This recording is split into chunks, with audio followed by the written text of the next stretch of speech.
Okay guys, so meron tayong tanggap Epson L5190. Kailangan siyang i-reset. The ink pad needs service. So yun, open lang natin yung natin. Open lang natin yung ating resetter, Epson L5190.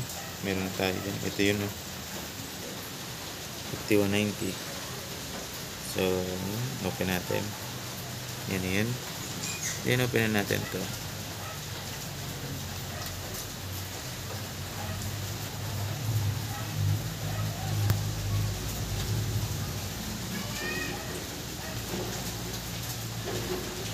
Ito kasi nagpapareset na kasi na-reach na yung limit ng number of pages. So pag dyan particular adjustment lang, then hanapin nyo yung waste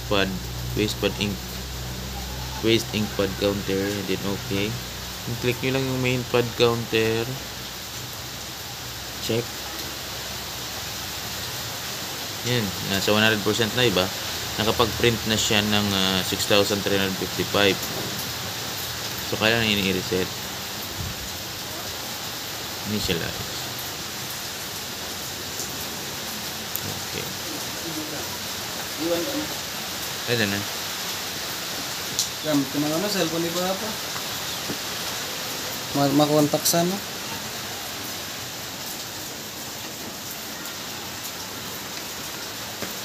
Oo.